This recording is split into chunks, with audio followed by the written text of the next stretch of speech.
Masjidil Haram.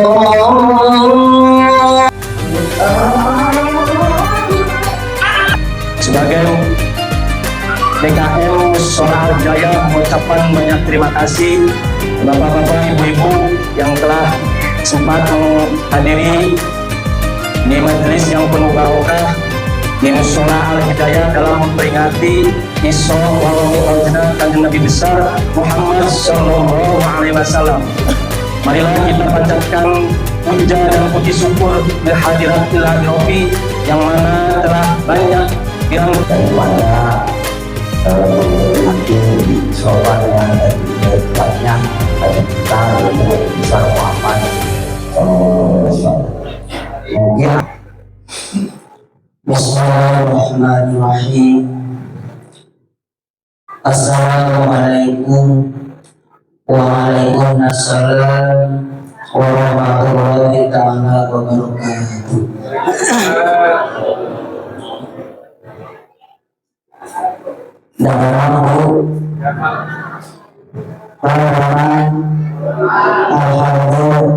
Alhamdulillah, mudah-mudahan berselamina diberikan kesehatan, tabir-tabir rezeki, tabir-tabir suara, tabir-tabir istrinya. Amin. Amin. Setuju Bu? Setuju Mas? Setuju antum ketawa. Sallallahu alaihi wasallam di antara orang aku kedatangan Rasul sing hikmah sing takdim sing adab dari aku bikin jenengan Rasul dari orang namun datang Isra Mi'raj sing aku datang Isra Mi'raj Rasul di mana orang aku ke Isra Mi'raj Rasul aku sakit jeung aku bertahan Rasulullah sallallahu alaihi wasallam pantes waparin wapirin tawilas keutamaan sempurna balikna kurang sadar ya nak wabil khusus bagi dia. Alhamdulillah sarota panghebat-hebat na awet panghebat-hebat na awetnya eta awet ini mah tinggal itu salakina jika sehari ini itu mari langsung macam si Thompson dan jika sehari ini ulah nepi ka kaget saking urang kok urang jika pepeging sawah jika kuntilanak dan kesiran-kesiran macam bari bau cipocok aing gopek awet itu teh kudu pikapunahan salaki gitu wa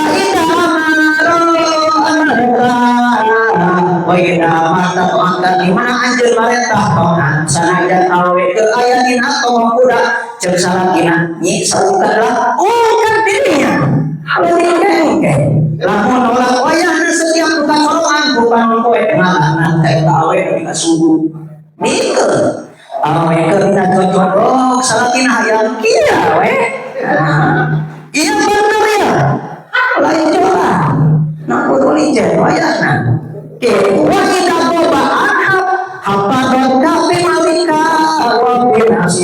di mana urang maka eta awet bisa ngajaga kana dirinya jeung kana hal salakina ulah ieu mah salaki nyampi hantam lah tapi ka embe ata pami ku budakna eta ku itu ulah kade iya isok sing jadi hate teman urang itu nulis hate jadi mihatkeun bae nulis hate beuki hate urang geus beuki hate itu lagi dia mah yang nyanu ada malah bentuk aku sholawat sholatullah salamullah ala rasulillah sholatullah salamullah ala yasin abdillah maning jaku di luhurna aya manuk lalaki hayangnya nyanu tapi gawe nangariku kira yang nyanu kaya solariku sholatullah salamullah ala rasulillah salatullah salamullah ala yasin abdillah itu naka nusi uwa naka bea nakulai pamajikan hayang dua pagawean hesmulai sholatullah salamullah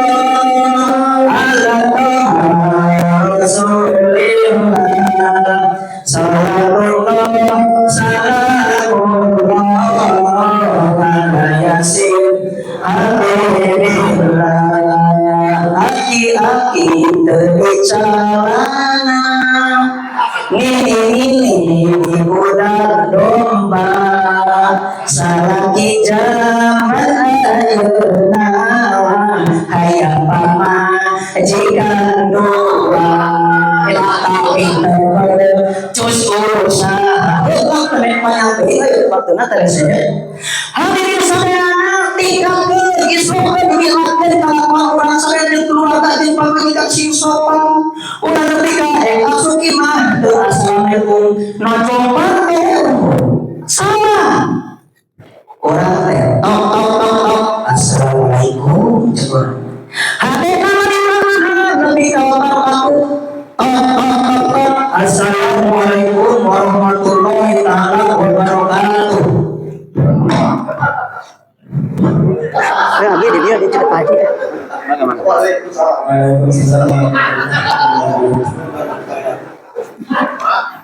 Ya Allah, alhamdulillah, Rasulullah, bersuara besar,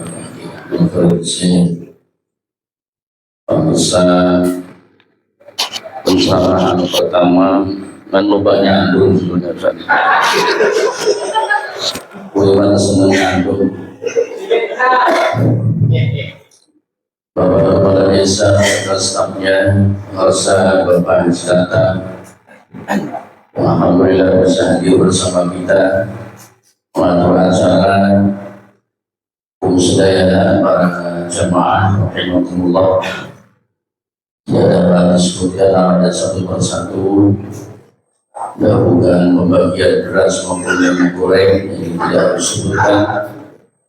Insyaallah tidak mengurangi rasa takdim. Oke, sedaya ibu-ibu anu di luar biasa kemudian Bu Usman Bu bisa terdengar suara Al-Fakir dari luar. Kalau tidak terdengar berarti ada budak. Hadirin jamaah sekalian rahimakumullah, perjalanan Isra Mi'raj tentunya tidak akan habis walaupun setiap orang menerangkan. Kenapa? Karena makom kita tidak dapat dibandingkan dengan makom orang yang diperjalankan oleh Allah. Jangan kita seluruh makhluk Allah wa kulluhum min Rasulillahi multamisun. Nabi Musa sakti, bisa membelah lautan, menenggelamkan pasukan Fir'aun karena mendapat intibas dari mukjizat yang akan Nabi. Nabi Ibrahim tidak mempan dibakar, jangankan kulitnya sehelai rambutnya pun tidak bisa. Juga kalau rambutnya kita tamak membangun ini penting. Wa kulluhum min Rasulillahi multamisun, mengambil keberkahan dari baginda Nabi. Karena seluruh alam semesta yang dikatakan tidak ada, bagaimana kita akan menerangkan sesuatu yang menjadi adanya kita karena adanya baginda Nabi Sallallahu Alaihi Wasallam. Maka perjalanan ini tidak hanya sekedar perjalanan biasa, tapi perjalanan yang luar biasa, karena jarak tempuhnya tidak hanya sekian ribu kilometer, tapi mi'rajnya baginda Nabi dari langit ke langit itu kalau menurut ahli astronomi 35.000 tahun kecepatan cahaya. Ya Allah, kebayangkan dong. Orang mau usah pakai kacamata, orang suka ngurut baca ke sana. Ayo orang Aisyah. Hadirin yang dirahmati Allah, sementara Rasulullah diperjalankan oleh Allah Subhanahu wa Ta'ala, artinya dapat kita ambil satu pelajaran penting. Sesuatu yang berat akan terasa ringan kalau kita melaksanakan karena Allah Subhanahu wa Ta'ala. Sesulit apapun kalau Allah memberikan kemudahan, tidak ada yang sulit. Di dunia ini tidak ada yang mustahil. Jadi kalau 35.000 tahun kecepatan cahaya itu satu langit, sementara Rasulullah 7 langit. Masih lagi ke atas ke Sidratil Muntaha, pulang lagi. Jadi harus memerlukan jutaan tahun, bukan kecepatan Avanza tadi. Minta duit non tadi itu ya. Oh sebenarnya. Tapi itu terakhir tunggu dari minta duit sekarung dari iPhone.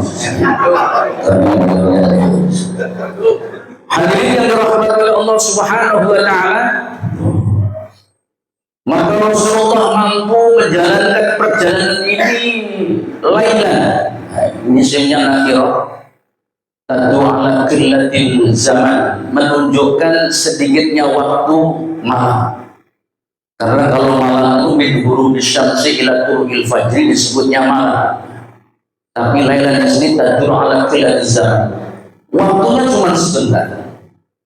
Ini karena apa? Karena perjalanan Nabi mengikuti prosedur yang ditentukan oleh Allah Subhanahu wa Ta'ala. Maka sebelum Nabi Isra, beliau menjalani operasi bedah yang keempat. 7 tahun Nabi dikala 4 tahun dalam kitab Maulid itu beliau dibedah dadanya.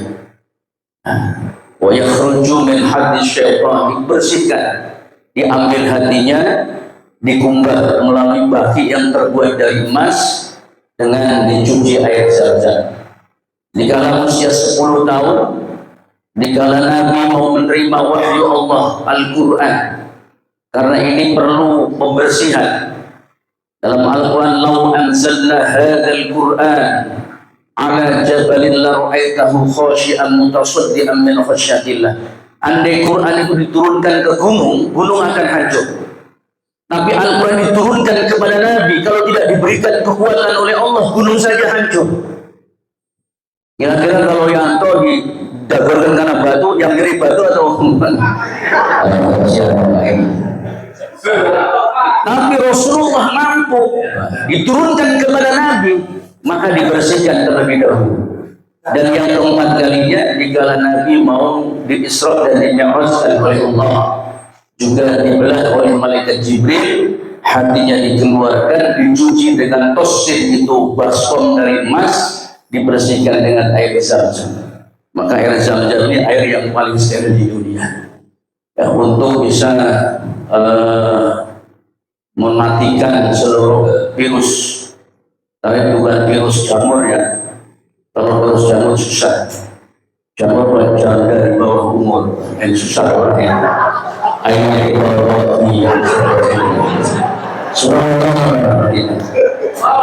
hadirin yang dirahmati Allah SWT, akhirnya Rasul diberangkatkan. Nah, ini perjalanan yang luar biasa. Apapun problem sebesar apapun, apabila Allah disertakan, maka menjadi mudah. Dalam Al-Quran, wa may yattaqillah yaj'al lahu makhraja. Kalau dasarnya takwa kepada Allah, yaj'al lahu makhraja, pasti Allah akan memberikan solusi yang terbaik. Jadi kalau tidak ada solusi terbaik itu karena dasarnya bukan takwa kepada Allah. Pokoknya apapun saja. Dahulu di kala Nabi Nabi Sulaiman alaihissalam itu mau menaklukkan Sabah dengan pimpinan seorang dewi atau seorang ratu yang bernama Bilqis. Itu bukan melalui serangan darat atau mengerahkan ahli perang, bukan. Cukup ditulis secari surat. Innahu min Sulaiman wa innahu bismillahirrahmanirrahim. Itu raja tadi? Ratu Bilqis beserta tentaranya tunduk. Sebelum datang Bilqis, Nabi Sulaiman serahkan untuk waqala du'ilmin indah, untuk mengambil kerajaannya Bilqis, dicabut seketika. Min qabli ayyartadda 'alaika tarfuk, sebelum kicap itu kerajaan Bilqis, istana Bilqis sudah pindah di hadapan Nabi Sulaiman. Kenapa? Karena semuanya yang dilakukan oleh Nabi Sulaiman karena Allah Subhanahu wa ta'ala. Artinya segala problem dalam hidup ini Allah telah memberikan solusi bagaimana caranya menangani. Dengan catatan kita harus tawakal kepada Allah Subhanahu wa ta'ala. Pendidikan sholat tidak hanya rukuk dan sujud. Karena kita jumpai banyak di antara aliran itu bahkan mereka tidak kelihatan sholatnya. Ada banyak aliran termasuk di Indonesia ini. Warna yang paling ganas itu aliran listrik, itu bisa ini aliran banyak, masya Allah. Ada yang harus cangcutnya warna merah putih ayah gitu. Ada aliran darmo Bandung ayah. Ada yang kejawen yang cuman Jawa Sunda itu Jawa Sunda cuman menang wae udah sholat. Tapi kalau menang wae ya bisa kenyang. Ini banyak. Artinya bahwa sholat tentunya setiap aliran bisa memaknai itu sholat. Tapi mari sebelum kita menerangkan tentang sholat dan apa daripada hikmah sholat sendiri, Allah menerangkan dalam Al-Quran, "Unsur ma ukhya ilaika minal kitabi wa aqimus sholat. Inna sholata tanha 'anil fahsya'i wal munkar." Sampaikan wahai Muhammad atas wahyu yang telah datang kepadamu dari seluruh kita. Wa aqimus sholat, dan dirikan sholat. Inna sholata tanha 'anil fahsya'i wal munkar, bahwa sholat itu dapat mencegah perbuatan fahsya dan munkar. Seluruh disiplin ilmu kita ambil dari sholat. Sholat mendidik kita jujur. Apa tuh? Jujur siapa yang jujur siapa? Astagfirullahaladzim. Jadi mendidik kita jujur. Sholat ini mendidik kita jujur. Kita dididik oleh dengan jujur, menjadi orang yang jujur. Lawan kata jujur apa? Khianat. Maka apabila banyak pengkhianat di negara kita, ini artinya pendidikan sholat itu belum sampai kepada sholat yang dimaksud oleh Allah Subhanahu wa ta'ala. Karena sholat ini ibaratnya kendaraan, alatnya. Kalau supaya dapat ikan, cairnya heran, lautnya benar, alatnya apa? Siapa yang jawab itu? Ya mungkin jaring, mungkin jala, mungkin pancing lah. Pancing itu alat untuk mendapat ikan. Sholat ini juga alat. Artinya alat ini tidak harus menjadi salah satu kebanggaan, juga alat namanya. Tapi yang dimaksud adalah bukan alatnya itu, tapi hikmah dan manfaat dari alat itu bahwa sholat tanha 'anil fahsya'i wal munkar. Banyak orang yang berbangga diri dengan sholat, tapi hikmah dan manfaat sholat sendiri itu tidak sama sekali, karena perintahnya Allah itu bukan mengerjakan sholat, tapi wa aqimis sholat, dirikan sholat. Sholat ini berdiri, artinya berdiri sholat itu abadi. Sholat mungkin 5 waktu, tapi 1 kali 24 jam adalah terjemahan daripada sholat. Apabila jalan sholat kita menutup aurat, bagi laki-laki maupun wanita, di luar sholat pun demikian. Apabila kita dalam sholat tidak mengucapkan kata-kata kecuali yang baik, maka di luar sholat pun jangan berkata-kata kecuali yang baik. Di dalam sholat kita tidak melakukan hal-hal yang dilarang. Tadi dikatakan oleh guru kita 3 kali bergerak berturut-turut tidak boleh. Nah ini namanya sholat. Jadi perintah sholat, perintah orang sholat menang. Gak boleh haram hukumnya. Memerintah orang sholat haram. Walaupun ahli tafsir, ahli agama, ahli puasa jalanin, kalau masih merokok jangan dijadikan imam. Sama dengan orang syarah dikubur, benar nggak? Modal, baik mana? Haram hukumnya. Itu tidak boleh. Sama. Perintah orang sholat tidak boleh. Kalau mau perintah di luar dia sedang tidak sholat, untuk sholat diperintah siap beli rokok. Ini selalu ada teh. Nabuh beduk aki menang deh. Colong apa ya? Apalagi kita mau beduk RT semua menang dan tidak boleh itu. Maka hadirin yang dirahmati Allah sholat. Wa aqimus shalah inna sholata tanha 'anil fahsya'i wal munkar. Sesungguhnya sholat adalah dapat mencegah perbuatan fahsya dan munkar. Maka oleh karena itu hadirin ta'ala, apabila kita ternyata oleh itu sekecil atau sesingkat sholat, padahal dunia ini tegak dan berjalan, perekonomian ini berjalan karena sholat. Dalam kaidah fikih al-wasail hukmul maqasid, pelantara itu menjadi hukumnya yang dituju. Kalau sholat itu wajib, maka seluruh yang melatar belakangi untuk bisa berdirikan sholat berarti wajib. Orang sholat harus tutup aurat. Umat Islam harus punya pabrik tekstil untuk membuat pakaian yang menutupi aurat. Orang sholat harus wudu. Kita tidak akan mungkin wudhu sebersih air kali Cigadung, tidak akan mungkin. Ini jaminan orang. Tuh. Orang bilang jangan mengurus umat, mengurus golongan WC malah. Kita aku itu. Isuk-isuk sambil jamaah subuh tuh, kemarin itu di Al-Munawwarah. Sambil bawa kresek mana nanti. Asal lu tidak tahu tanggung jawab pokoknya begitu. Yaitu kalau 1 ekor manusia, 1 kabel, 1 kresek, sedangkan rakyat bilang mau kafir, mampet semuanya. Ini kalau ada bencana yang disalahkan Allah Subhanahu wa ta'ala. Jadi artinya kita sholat tapi kesadaran sholat tidak nyampe. Maka harus sholat. Maka kembali, setiap apapun yang menjadikan wasilah dapat dijadikannya sholat menjadi wajib. Ma la yatimul wajib illa bihi fahuwa wajibun.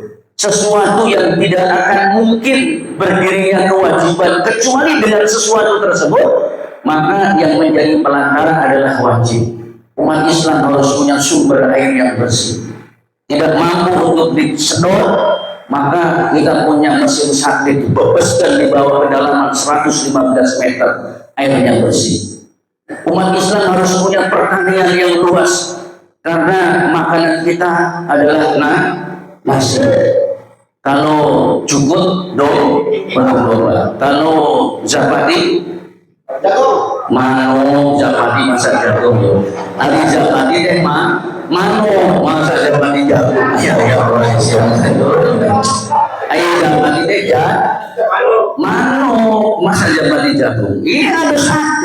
sumber ekonomi. Dan umat Islam harus memperhatikan yang halal dan yang haram. Karena secara fikih ada diterangkan bahwa sholat itu tidak hanya ditinjau dengan syar'iyah fiqhiyah, tapi secara hakikiyah. Orang yang sholatnya sementara asupan gizinya, makanannya haram, maka lam yakbalillah. Man akala luqmatan minal haram, lam yakbalillahu sholatahu arba'ina yawman. Barang siapa yang makan sesuatu makanan yang haram, maka sholatnya 40 hari ini tidak diterima. Sholat itu sudah males, dengan makan makanan haram satu suap, 40 sholatnya tidak diterima oleh Allah. Maka umat Islam harus dalam menggerakkan ekonomi harus halal. Maka seluruhnya ini berdasar terhadap sholat. Maka betul kata Allah, tidak hanya di dunia, bahkan di akhirat nanti, awwalu ma yuhasabu bihil abdu yawmal qiyamati as-sholat.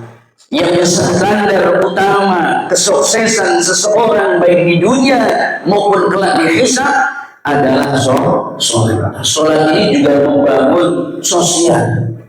Kita salam nih, tengok kanan kiri.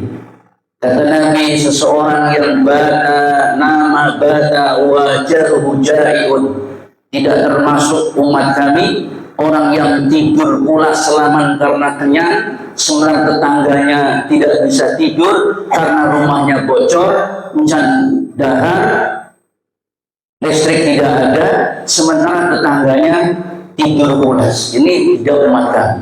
Maka hadirin yang ta'ala, kembali setiap apapun yang dikatakan Allah namanya faza. Kalimat faza dalam Al-Quran yang dimaknai beruntung, sa'ada, beruntung, itu semuanya dikaitkan dengan sholat. Qad aflaha, sungguh bahagia.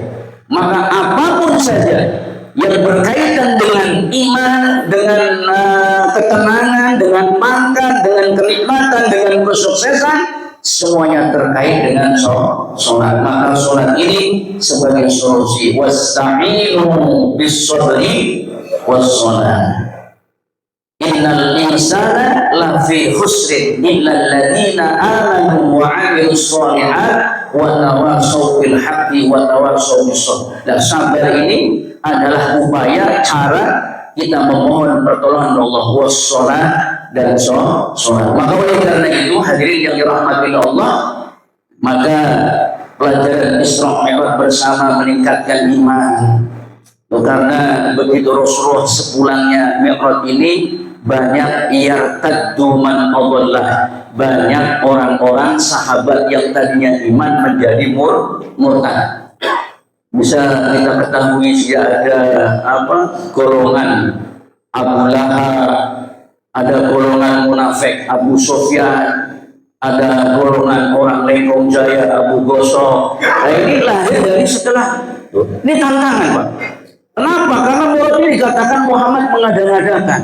Padahal seluruh pertanyaan karena Nabi Muhammad ini menjalani Isra ini kan ada kabilah yang lagi dagang. Nabi dipasang CCTV oleh Allah, dikasih laptopnya untuk menjawab. Nabi hafal karena dikirim oleh Allah Subhanahu wa Ta'ala. Dan juga media kita bersilaturahmi. Nabi itu sebelum sampai dengan Masjid Al-Aqsa, sehingga dulu di Madinah, pada itu Yasrib nanti adalah tempat hijrahmu, Baitul Lahmi termasuk Turisi dan sebagainya dikunjungi Nabi. Bahwa Nabi adalah perjalanan untuk berkunjung, untuk berziarah, menjumpai saudara-saudaranya, kawan-kawannya dari para nabi. Karena kita ketahui Nabi yang diangkat ke langit itu di antara Nabi Idris, ini juga di langit, Nabi Isa alaihissalam ini juga dimi'rajkan oleh Allah, Nabi Muhammad, dan juga wali-wali Allah, mereka mi'raj. Hanya saja mi'rajnya tidak seperti baginda Nabi Sallallahu Alaihi Wasallam. Jadi sholat merupakan titik dasar, merupakan solusi yang Allah berikan sebagai umatnya Nabi. Dan dengan sholat kita dapat memperoleh keberkahan dalam hidup. Sholat ini adalah keberkahan dari hidup. Kenapa? Umatnya Nabi Muhammad yang pendek-pendek umurnya mampu membandingi umat-umat terdahulu. Salah satunya dengan sholat.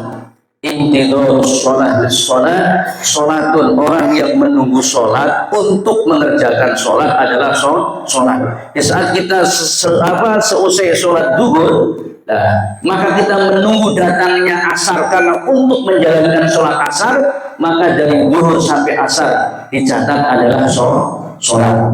Jadi apapun, kita kembali, apapun persoalannya, kalau Allah menjadi penyerta utama, maka menjadi mudah. Perjalanan yang tembus jutaan tahun hanya sebentar karena Allah yang menjadi landasannya, iman yang menjadi landasannya. Tapi kalau sudah Allah tidak menjadi acuannya, susah. Tinggal ini loh ijazahku yang asli, susah Pak. Ini bangsa Indonesia, ini sudah 6 tahun Pak Lurah. Bukan kita antara pro Pak Jokowi, tidak. Ini tinggal ijazahku SD asli, karya utama, selesai. Nggak harus dipenjara menghabiskan uang ratusan triliun sampai sekarang tuh. Persidangan di Sultiat, ini loh ijazahku, selesai kan? Ini kok susahnya amat. Kenapa? Karena Allah tidak disertakan dalam hal ini. Kalau Allah disertakan selesai sebenarnya, nggak ada yang susah-susah loh. Hidup ini kan hubungannya dengan Allah. Semuanya perbuatan akan dihisab oleh Allah Subhanahu wa Ta'ala. Tadi seperti Nabi sebenarnya yang kaya tadi, Sulaiman, innahu min Sulaiman, datang tunduk beriman. Inni aslamtu li rabbi Musa wa Harun. Inni azmantu bi rabbi Musa wa Harun. Iman kepada Allah Subhanahu wa Ta'ala. Maka oleh karena itu hadirin yang dirahmati Allah, sebagai kesimpulan dalam peringatan Isra Mi'raj, ya intinya mau sudah lama nggak makan satenya di Jalil. Intinya itu sebenarnya. Tuh, kalau dikatakan kan Batur manggil anaknya Zainuddin, ada yang dari Cianjur, ini kok di dalam musola lain musola berkah tegambil duit intinya supaya ngirit. Nah, ibunya perempuan nasi, jadi itu ayah hari. Toh yang disampaikan juga sarungan katanya. Maka kembali hadirin ta'ala, kita simpulkan, kalau hidup kita menjumpai kejanggalan, usaha susah, pendapatan kecil wae, rumah tangga nggak tentrem, segala problem terus datang bersilih ganti, belum selesai sudah datang kembali. Bagaimana cara memperbaikinya adalah melalui sholat. Sholat ini adalah standar. Kalau sholatnya baik, insya Allah segala sesuatu biar Allah yang beresin. Karena kita ini miliknya Allah. Semuanya yang terjadi atas kehendak Allah. Kalau kita menyelesaikan sendiri, otak kita bejat. Ya kalau otak kita ini ya bukan ciptaan Allah ini, jangankan ngurus negara, jangankan ngurus masyarakat, ngurus anak sendiri aja susah. Dari pesantren kan sudah dibiayakan dan sebagainya, namanya malas tuh kan. Tuh, ada seorang habib juga malas, maka dalam waktu tuh, anak-anakmu itu miliknya Allah. Tawakalkan kepada Allah. Kita melibatkan Allah Subhanahu wa Ta'ala. Caranya apa? Memperbaiki sholat. Dan sholat insya Allah akan memperbaiki baik sifat yang penyakit yang zahir maupun penyakit yang batin. Kata Ibnu Qayyim al-Jauzi, as-sholat mutridatun liddah.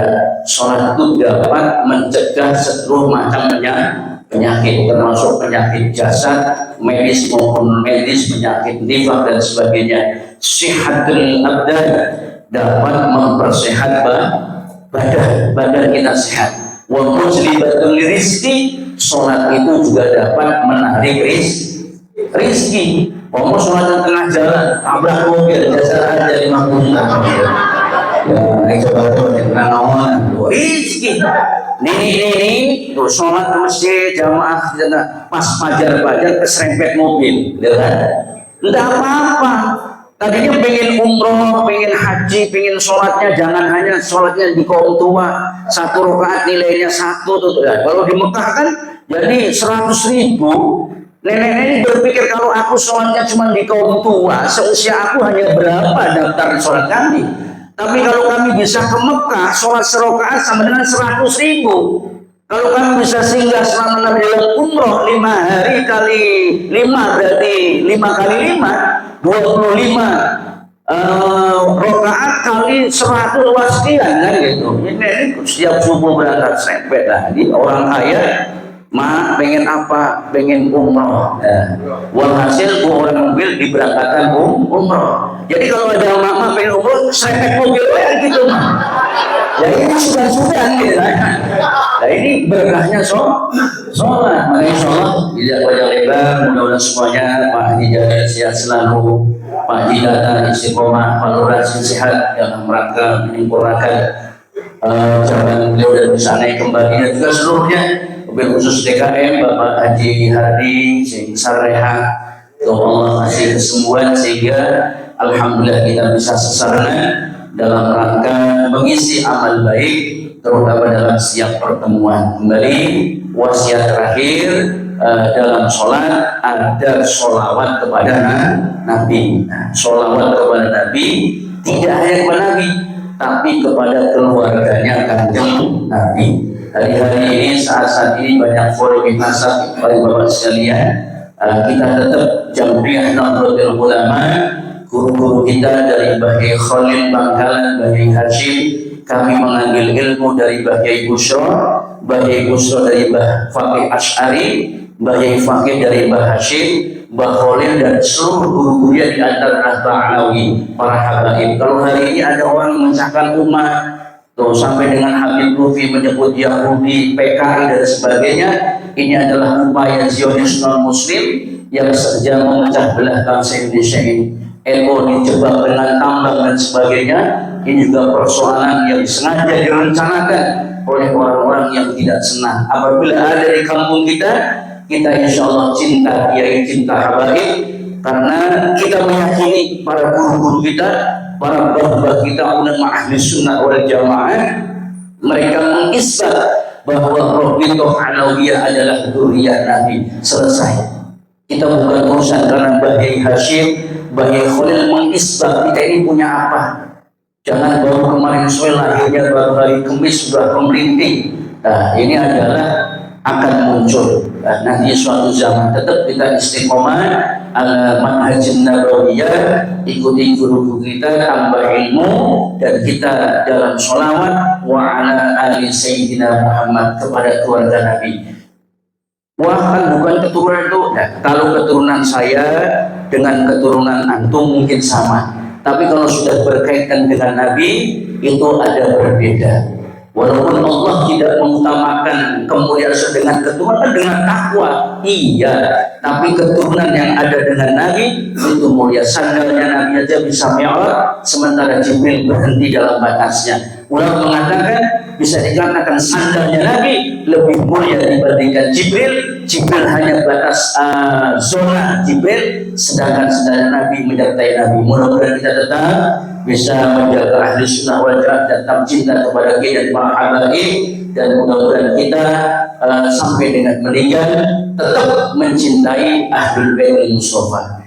Ahlul baitul Mustafa duri amanul adi fadzakiri sumihum bil anjumi suhuri misalnya qad jaa fi sunnah. Semuanya ya Rasulullah sallallahu alaihi ya Rafi'al syari wa daraji ya Rasulullah sallallahu alaihi ya Rafi'al syari wa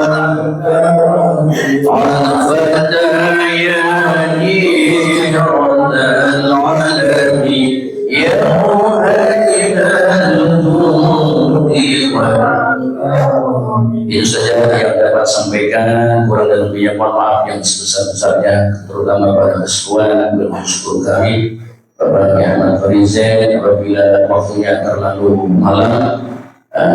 pada habutan aku satu insyaallah kita cukupkan, jangan sampai dengan banyak bicara, banyak salah, maka pertemuan kami cukupkan. Mohon maaf pada semua yang hadir, mohon maaf. Aku qouli hadza ihdinas shiratal mustaqim wallahul muwaffiq ila aqwamit thoriq. Assalamualaikum warahmatullahi wabarakatuh. Alhamdulillah, terima kasih kepada Ustaz Dalam mengenai sebuah mengajian kajian Muhammad Sallallahu Alaihi Wasallam. Untuk yang terakhir, yang teman-teman doa, untuk teman-teman berdoa, kami persilakan.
Amin.